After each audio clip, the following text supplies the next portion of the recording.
Hare Krishna, Krishna Krishna, Hare Hare, Hare Rama,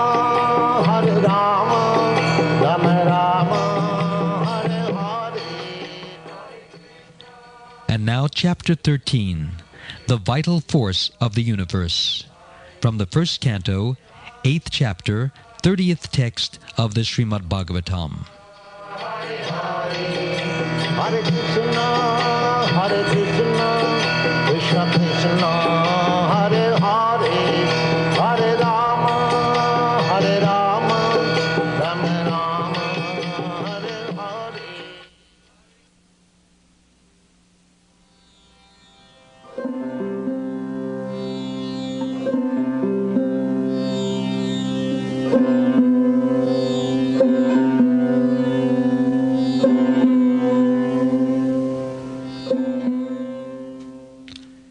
Janma karma cha vishvatman ajasya kartur atmanaha tiryanishishu yadasu tad atyanta vidambanam.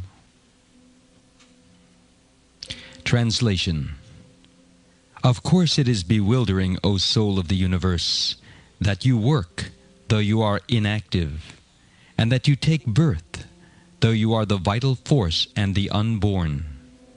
You yourself descend among animals, men, sages, and aquatics.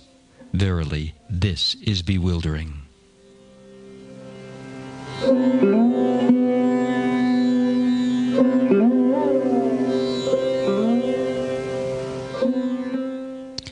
Purport by Srila Prabhupada.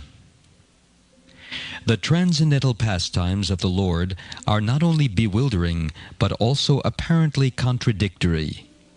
In other words, they are all inconceivable to the limited thinking power of the human being. The Lord is the all-prevailing super-soul of all existence, and yet He appears in the form of a boar among the animals, in the form of a human being as Ram, Krishna, etc., in the form of a rishi like Narayan, and in the form of an aquatic like a fish. Yet it is said that He is unborn, and He has nothing to do. In the Shruti mantra, it is said that the Supreme Brahman has nothing to do. No one is equal to or greater than Him. He has manifold energies, and everything is performed by Him perfectly by automatic knowledge, strength, and activity. All these statements prove without any question that the Lord's activities, forms, and deeds are all inconceivable to our limited thinking power. And because He is inconceivably powerful, everything is possible in Him. Therefore, no one can calculate Him exactly. Every action of the Lord is bewildering to the common man. He cannot be understood by the Vedic knowledge, but He can be easily understood by pure devotees because they are intimately related with Him. The devotees therefore know that although He appears among the animals, He is not an animal, or a man, or a rishi, or a fish. He is eternally the Supreme Lord in all circumstances.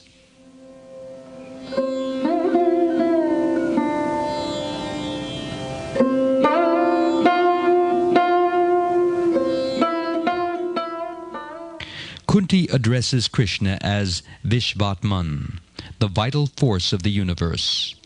In everyone's body there is a vital force. That vital force is the Atma, the living being, the living entity, the soul. It is because of the presence of the vital force, the soul, that the whole body works. Similarly, there is a supreme vital force. That supreme vital force is Krishna, the Supreme Personality of Godhead. Therefore, where is the question of His taking birth? In Bhagavad-gita, chapter 4, text 9, the Lord says, Janma karma cha me divyam evam yo veti tattvataha tyaktva deham puna janma naiti mam eti sojana. Which means, quote, One who knows the transcendental nature of my appearance and activities does not, upon leaving the body, take his birth again in this material world, but attains my eternal abode, O Arjun." Unquote. In this verse, the word divyam especially indicates that the Lord's appearance and activities are spiritual. And elsewhere in the Bhagavad-gita, it is said, "Ajo pi san avyayatma." The word aja means unborn, and avyayatma means not subject to destruction. This is the nature of Krishna, whose transcendental nature is further described by Kunti Devi in her prayers to the Lord. In the beginning of her prayers, Kunti Devi said to the Lord, "You are within and you are without, but still you are invisible." Krishna is within everyone's heart. Ishvara sarvabhutanam riddeshe rijna tishtati sarvasya chaham riddhi sanivishtaha. Indeed, he is within everything, even within the atom. Andantarasta paramanu chayantarastam. Krishna is within and he is also without. Thus Krishna showed Arjuna his external feature as the Vishvarupa, the gigantic cosmic manifestation.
This external body of Krishna is described in the Srimad Bhagavatam. There, the hills and mountains are described as the bones of the Lord. Similarly, the great oceans have been described as different holes in the Lord's universal body, and the planet known as Brahmaloka has been described as the upper portion of his skull. Those who cannot see God have thus been advised to see him in many ways, in terms of the material cosmic manifestation, according to the instructions given in the Vedic literature. There are those who can simply think of God as being great, but do not know how great he is. When they think of greatness, they think of very high mountains, the sky, and other planets. Therefore, the Lord has been described in terms of such material manifestations, so that while thinking of these different manifestations, one can think of the Lord. That is also Krishna consciousness. If one thinks, "This mountain is the bone of Krishna," or if one thinks of the vast Pacific Ocean as Krishna's navel, one is in Krishna consciousness. Similarly, one may think of the trees and plants as the hairs on Krishna's body. One may think of Brahmaloka as the top of Krishna's skull, and one may think of the Patalaloka planetary system as the soles of Krishna's feet. Thus one may think of Krishna as greater than the greatest, Mahato Mahiyan. Similarly, one may think of Krishna as smaller than the smallest. That is also a kind of greatness. Krishna can manufacture this gigantic cosmic manifestation, and he can also manufacture a small insect.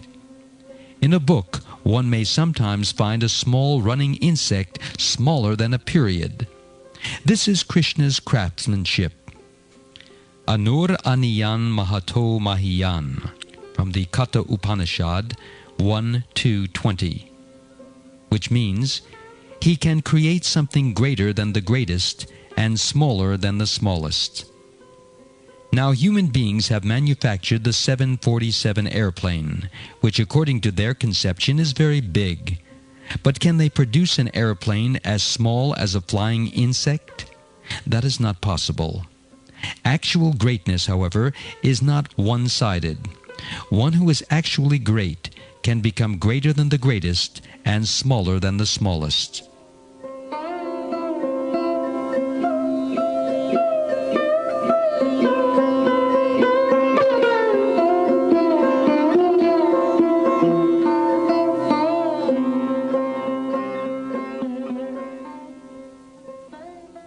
But even the great things men can manufacture in the modern age are still not the greatest things man has created. We have information from the Srimad Bhagavatam that Kardama Muni, the father of the great sage Kapila Dev, manufactured a huge plane that resembled a great city. It included lakes, gardens, streets, and houses, and the whole city was able to fly all over the universe. In that plane, Kardama Muni traveled with his wife and showed her all the planets. He was a great yogi, and his wife Devahuti was the daughter of Swayambhuva Manu, a great king. Kardama Muni had desired to marry, and Devahuti told her father, "My dear father, I want to marry that sage." Thus Swayambhuva Manu brought his daughter to Kardama Muni and said, "Sir, here is my daughter. Please accept her as your wife." She was a king's daughter and was very opulent, but when she joined her austere husband, she had to serve so much that she became lean and thin. In fact, even with insufficient food, she was working day and night. Thus Kardama Muni became compassionate. He thought, "This woman who has come to me is a king's daughter, but under my protection she is not receiving any comfort. So I shall give her some comfort." Thus he asked his wife, "What will make you comfortable?" A woman's nature, of course, is that she wants a good house, good food, fine garments, good children, and a good husband. These are a woman's ambitions. Thus Kardama Muni proved to her that she had received the best husband. By yogic powers, he created for her this great airplane, and gave her a big house, with maidservants and all opulences. Kardama Muni was merely a human being, but he could perform such wonderful things by yogic powers.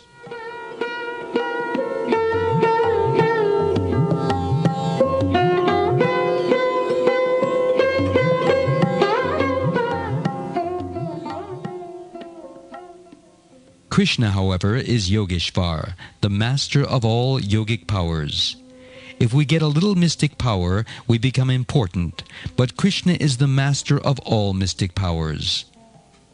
In Bhagavad-gita it is said that wherever there is Yogeshvar, Krishna, the Supreme Personality of Godhead, the master of all mystic powers, and wherever there is Arjuna, who is also known as Partha or Dhanurdhara, everything is present. We should always remember that if we can keep ourselves always in company with Krishna, we shall attain all perfection. And especially in this age, Krishna has incarnated as the holy name. Kali Kale Nama Rupe Krishna Avatar, from the Caitanya Caritamrta, Adi Lila, chapter 17, text 22. Therefore Chaitanya Mahaprabhu says, "Nam nam akari bahuda nija sarva shaktis, tatrapita niyamita smarane na kalaha," which means, quote, "My dear Lord, you are so kind that you are giving me your association in the form of your holy name, and this holy name can be chanted in any situation," unquote. There are no hard and fast rules for chanting Hare Krishna. One can chant Hare Krishna anywhere. Children, for example, also chant and dance. It is not at all difficult. While walking, our students take their beads with them and chant. Where is the loss? But the gain is very great, for by chanting, we associate with Krishna personally. Suppose we were to associate personally with the President. How proud we would feel. Oh, I am with the President. So, should we not feel very much proud if we were to associate with the Supreme President, who is able to create many millions of presidents like those of this world? This chanting is our opportunity to do so. Therefore, Chaitanya Mahaprabhu says, Etadrashi tava kripa bhagavan mamapi, which means, quote, My dear Lord, you are so kind to me that you are always prepared to give me your association, unquote. Durdaivam idrasham mihajini nanuragaha, which means, quote, But I am so unfortunate that I do not take advantage of this opportunity, unquote. Our Krishna Consciousness movement is simply requesting people chant Hare Krishna. There was a cartoon in some newspaper that depicted an old lady and her husband sitting face to face. The lady is requesting her husband, chant, chant, chant. And the husband is answering, can't, can't, can't. So in the same way, we are requesting everyone, please chant, chant, chant. But they are replying, can't, can't, can't. This is their misfortune. Still, it is our duty to make all such unfortunate creatures fortunate. That is our mission. Therefore, we go into the street and chant. Although they say can't, we go on chanting. That is our duty. And if somehow or other we place some literature in someone's hand, he becomes fortunate. He would have squandered his hard-earned money in so many nasty, sinful ways. But if he purchases even one book, regardless of the price, his money is properly utilized. This is the beginning of his Krishna consciousness. Because he gives some of his hard-earned money for the Krishna consciousness movement, he gets some spiritual profit. He is not losing, rather he is gaining some spiritual profit. Therefore, our business is somehow or other to bring everyone to this Krishna consciousness movement so that everyone may spiritually profit.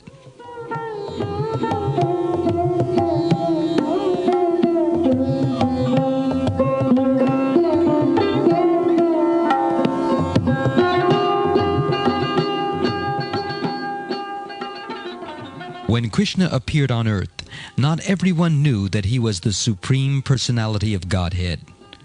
Although when there was need, he proved himself the Supreme Godhead, he generally appeared to be just like an ordinary human being. Therefore, Shukdev Goswami, while describing how Krishna played as one of the cowherd boys, points out Krishna's identity. Who is this cowherd boy? Shukdev Goswami says, Itam satam brahma sukhanubhutya.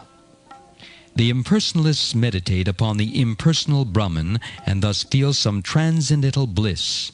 But Shukdev Goswami points out that the source of that transcendental bliss is here, Krishna. Krishna is the source of everything. Aham sarvasya prabhavaha. And therefore the transcendental bliss that the impersonalists try to experience by meditating on the impersonal Brahman, in fact comes from Krishna.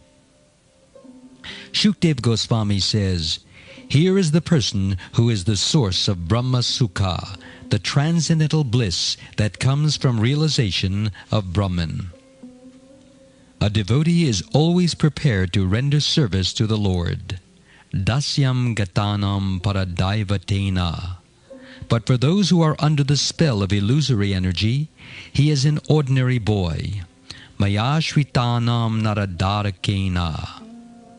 Ye yata mam prabadyante tams tataiva bhajamyaham. Krishna deals with different living entities according to their conceptions. For those who regard Krishna as an ordinary human being, Krishna will deal like an ordinary human being. Whereas devotees who accept Krishna as the Supreme Personality of Godhead will enjoy the association of the Supreme Personality of Godhead.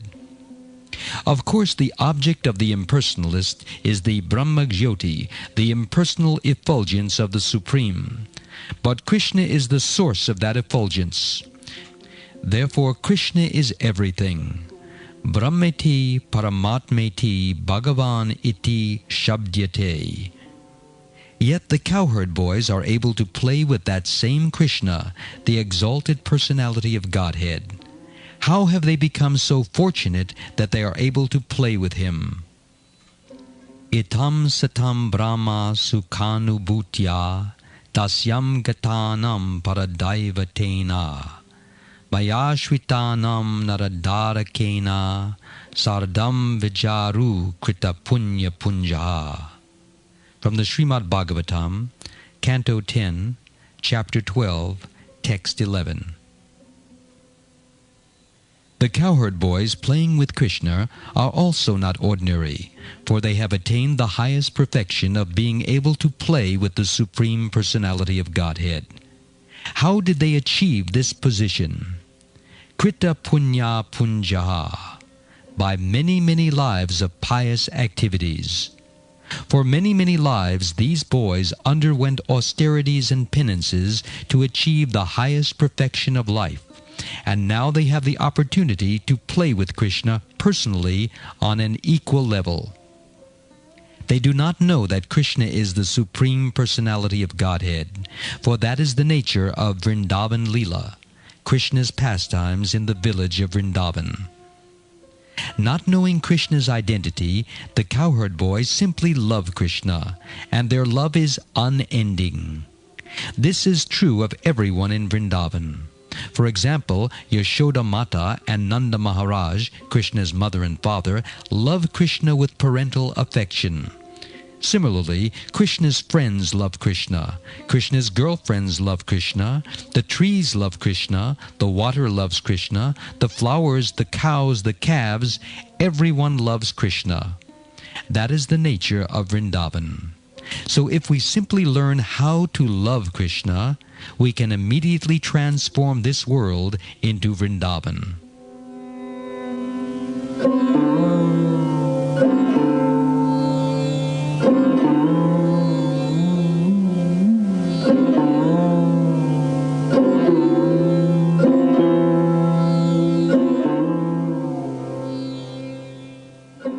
This is the only central point, how to love Krishna. Prema pum arto mahan. People are generally pursuing dharma, artha, kama, moksha, religiosity, economic development, sense gratification, and liberation. But Chaitanya Mahaprabhu disregarded these four things. He said, these are not what is to be achieved in life. The real goal of life is love of Krishna. Of course, human life does not actually begin until there is some conception of religion or dharma. But in the present age, Kali Yuga, dharma is practically nil. There is no religion or morality, and there are no pious activities. And therefore, according to Vedic calculations, the present human civilization does not even consist of human beings.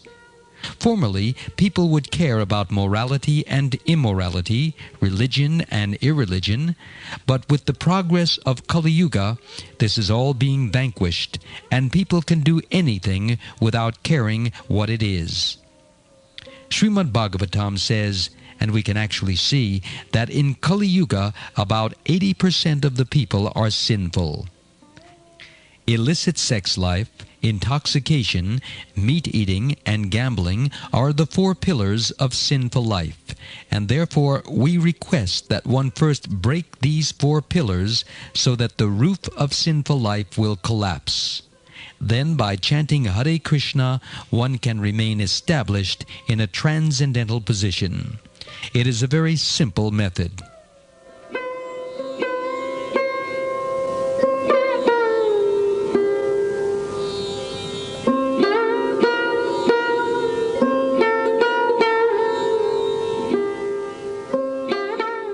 One cannot realize God if one's life is sinful.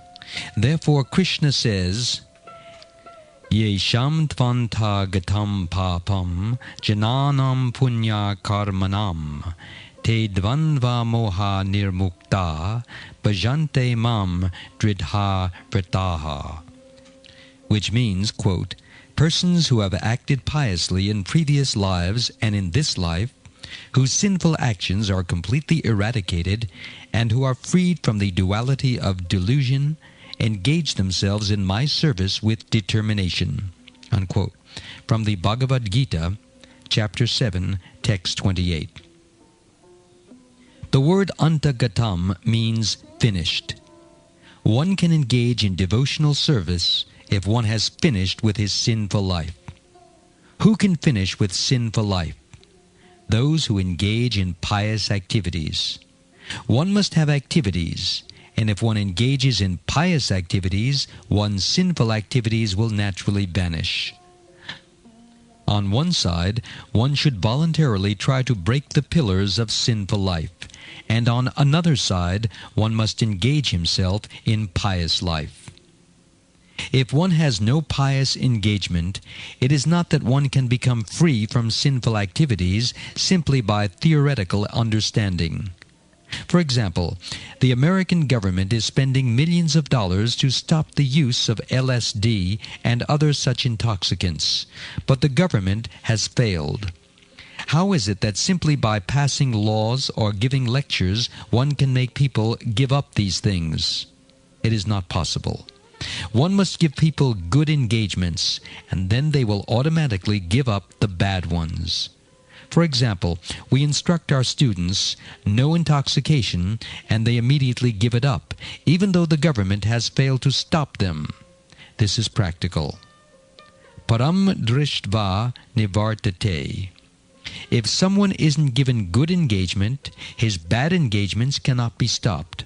That is not possible. Therefore we have two sides, prohibition of sinful activities and engagement in good activities.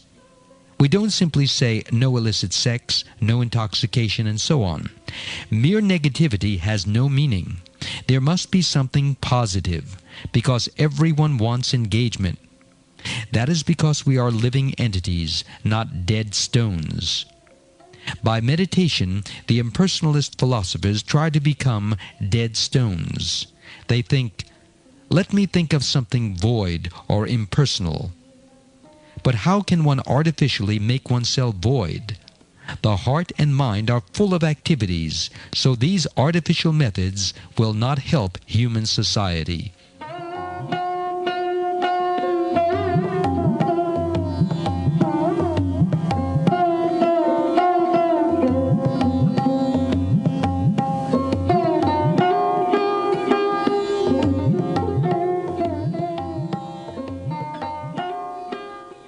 Methods of so-called yoga and meditation are all rascaldom because they provide one no engagement. But in Krishna consciousness, there is adequate engagement for everyone. Everyone rises early in the morning to offer worship to the deities. The devotees prepare nice food for Krishna. They decorate the temple, make garlands, go out chanting, and sell books. They are fully engaged 24 hours a day, and therefore they are able to give up sinful life. If a child has in his hands something that he is eating, but we give him something better, he will throw away the inferior thing and take the better thing. So in Krishna consciousness, we offer better engagement, better life, better philosophy, better consciousness, everything better. Therefore, those who engage in devotional service can give up sinful activities and promote themselves to Krishna consciousness. Activities intended to promote all living entities to Krishna consciousness are going on not only in human society, but even in animal society also. Because all living entities here are part and parcel of Krishna, but are rotting in this material world, Krishna has a plan, a big plan to deliver them. Sometimes he comes to this world personally, and sometimes he sends his very confidential devotees. Sometimes he leaves instructions like those of Bhagavad-gita. Krishna's incarnation appears everywhere, and he appears among animals, men, sages, and even aquatics. Tiryan Nirshishu Yadasu. For example, Krishna even appeared as a fish incarnation. Thus Krishna's birth, appearance, and disappearance are all bewildering. Tad adyanta vidambanam. We conditioned living entities transmigrate from one body to another because we are forced to do so by the laws of nature. But Krishna does not appear because he is forced. That is the difference. Those who are foolish rascals think, I have taken my birth in this world, and Krishna has taken his birth here also. Therefore I am also God. They do not know that they will have to take birth again by the force of the laws of nature.